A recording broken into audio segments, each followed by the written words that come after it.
जो तथ्य सामने आए हैं, ये कहना भी गलत नहीं होगा कि ये जो नकली गांधी परिवार है, ये देश के साथ गद्दारी भी करता है। ये नागरिकों के साथ गद्दारी करता है। अभी लेखक हैं चित्रा सुब्रमण्यम जी, उनकी एक किताब आई है और इस किताब में जो तथ्य सामने आए हैं ये बेहद ही चिंताजनक हैं और पुनः उजागर करते हैं किस तरह से चाहे वो राजीव गांधी हो, चाहे वो सोनिया गांधी हो, ये दलाली भी करेंगी, देश से गद्दारी भी करेंगे। If I could say, certain facts have been revealed in a recent book authored by Chitra Subramaniam ji about the Bofors Gate, and certain huge revelations have been made. New information has surfaced, which has prompted us to have this press conference. It reveals clearly that a scam, a huge scam relating to the defense deal was earlier busted and then buried by the fake Gandhi Parivar. If I could just encapsulate, अगर मैं सारांश दूं, तो ये Bofors की दलाली ऐसा दाग है राजीव गांधी और सोनिया गांधी के दामन पर जो कि कभी मिटेगा नहीं। लेकिन जो तथ्य अब सामने आए हैं, कुछ अहम सवाल राष्ट्र सुरक्षा को लेकर और तमाम और मुद्दों पर हम उठाना चाहेंगे। सबसे पहले तो ये तथ्य सामने आए हैं, ओटेवियो कोट्रोची, ये इटालियन नागरिक था और हम सब जानते हैं सोनिया गांधी उर्फ एंटोनियो माइनो, ये भी इटली से आती हैं। अब ये भी हम सब जानते हैं कि ये जो इटालियन कनेक्शन है, ये कहना गलत नहीं होगा, राजीव गांधी और ओटेवियो कोट्रोची, they were brothers from different mothers. ऐसी घनिष्ठता थी कि ओटेवियो कोट्रोची खुलेआम ये कह रहे हैं कि भारत में अगर कोई भी रक्षा समझौता और ठेका चाहिए तो मैं आपको दिलवा दूंगा। और ये बात उनके द्वारा जिस जिस कंपनी को वो अप्रोच करते थे, चाहे वो बोफोर्स हो चाहे वो और हो, गारंटी देते थे, क्योंकि वो इतने घनिष्ठ, इतने निकट राजीव गांधी और सोनिया गांधी जी से थे। अब जो बहुत ही गंभीर बात सामने आई है, ये चिंताजनक है कि जितने डिफेंस डील्स की फाइल्स थी, जब राजीव गांधी देश के प्रधानमंत्री थे, मंत्रालय में जाने से पहले, प्रधानमंत्री जी के पास जाने से पहले ये ओटेवियो कोट्रोची के पास जाती थी और वो इसमें सुधार करते थे। वो इसमें जो बदलाव की जरूरत होती थी ठेका किसी विशेष कंपनी को दिलवाने के लिए, वो बदलाव करके फिर मंत्रालय के पास फाइल जाती थी और मंत्रालय वो करता था और राजीव गांधी वो करते थे। अब मैं सोनिया गांधी जी, मल्लिकार्जुन खड़गे जी और राहुल गांधी से एक प्रश्न पूछना चाहता हूं। प्रधानमंत्री हो, मंत्री हो, सांसद हो, सब शपथ लेते हैं संविधान की, और मंत्री तो शपथ लेता है गोपनीयता की भी, ओथ ऑफ सीक्रेसी, जिसमें बिल्कुल स्पष्टता से, अगर मैं पढ़ दूं, ये 3rd शेड्यूल है संविधान का, ये मेरे हाथ में है, इसमें स्पष्ट लिखा है, I swear in the name of God that I will not directly or indirectly communicate or reveal to any person or persons any matter which shall be brought under my consideration or shall become known to me as a minister for the Union, except as may be required for the due discharge of my duties as such minister. तो ये जो ओटेवियो कोट्रोची है, इनके पास संवेदनशील गोपनीय फाइलें क्यों भेजी जा रही थी? और दुखद क्या है, ऐसे दलालों का भारत में क्या काम?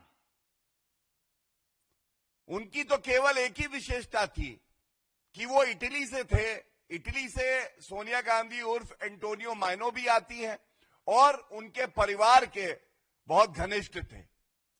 जिनको कार्रवाई करनी थी उन पे, जिनको ये देखना था कि वो जेल की सलाखों के पीछे हों, जिनको देश के साथ, नागरिकों के साथ और सेना के साथ खड़ा होना था, वो सोनिया गांधी, राजीव गांधी और नकली गांधी परिवार दलालों के साथ खड़ा हुआ था। इतना प्रभाव, इतना इन्फ्लुएंस एक मिडिलमैन का कि वो सीधा प्रधानमंत्री से बात कर ले, राजीव गांधी जी से, और विभिन्न कंपनियों को कहे कि मैं तुम्हें ठेका दिलवा दूंगा, ये बेहद ही चिंताजनक है।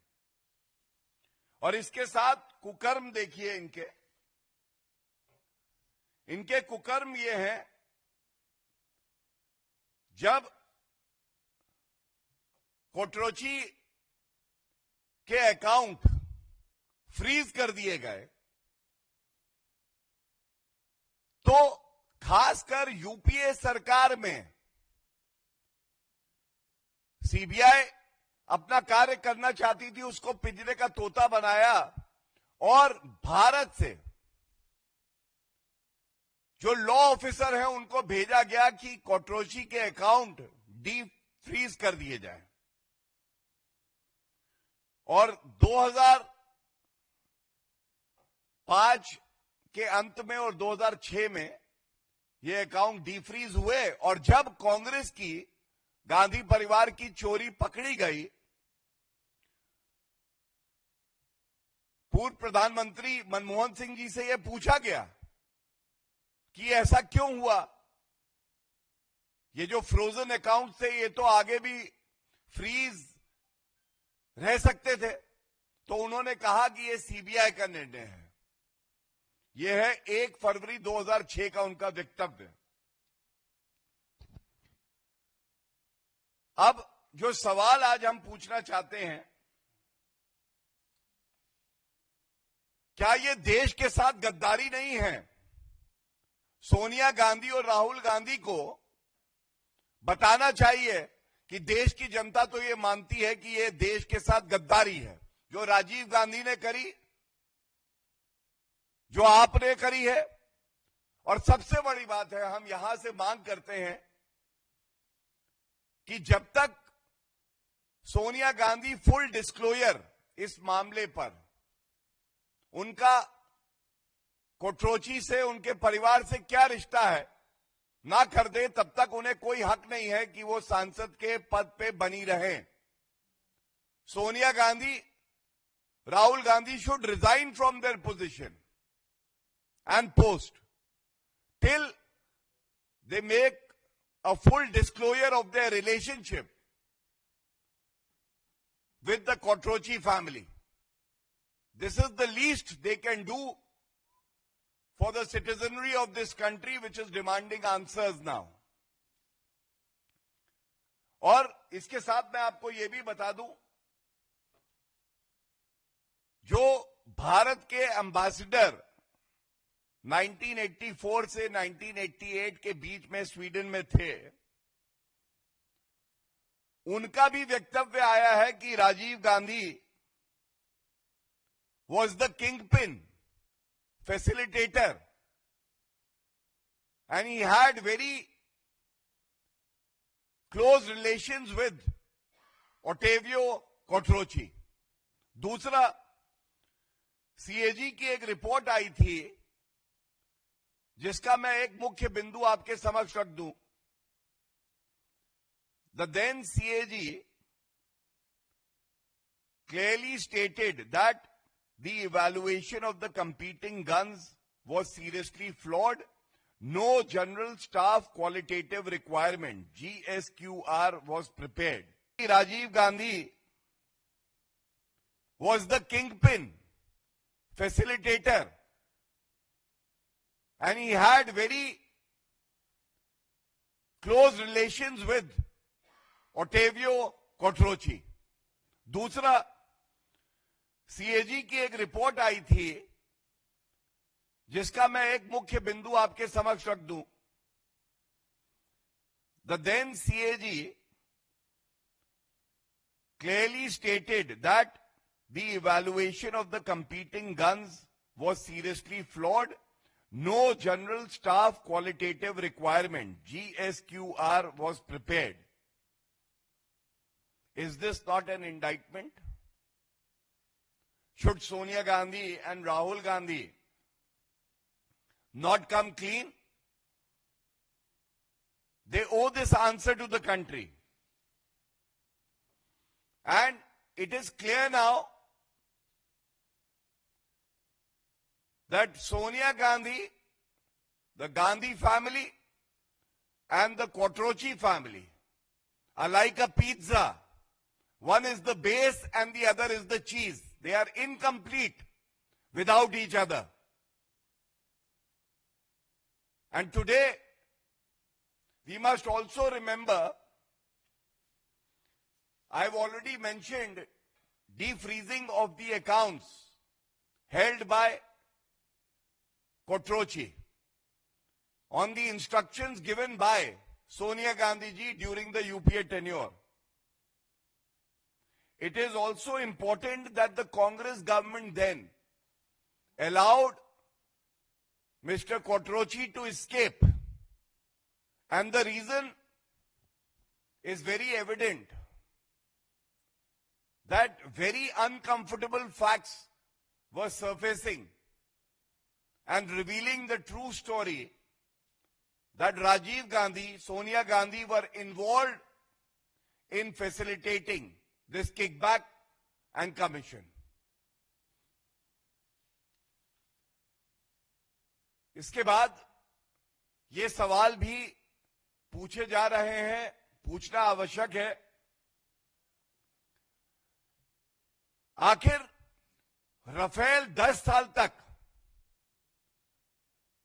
भारत की सेना, वायुसेना मांग रही थी, वो डील हो नहीं पाई, क्योंकि ऐसा प्रतीत हो रहा है कि गांधी परिवार अपने कमीशन का इंतजार करता रहा और कोई भी रक्षा सौदा हो, गांधी परिवार का केवल एक ही मकसद है कि उनकी तिजोरी में कितनी काली कमाई आएगी. दूसरा, जब हमारे जवान बुलेट प्रूफ जैकेट मांग रहे थे कांग्रेस की सरकार में, तो एक और रक्षा सौदे का घोटाला होता है, ऑगस्टा वेस्टलैंड. तब सोनिया गांधी अपने लिए वीवीआईपी चॉपर की व्यवस्था कर रही थी और हमारे देश के जवान अपनी जान पे खेल के देश की रक्षा कर रहे थे, उनके पास बुलेट प्रूफ जैकेट नहीं थी।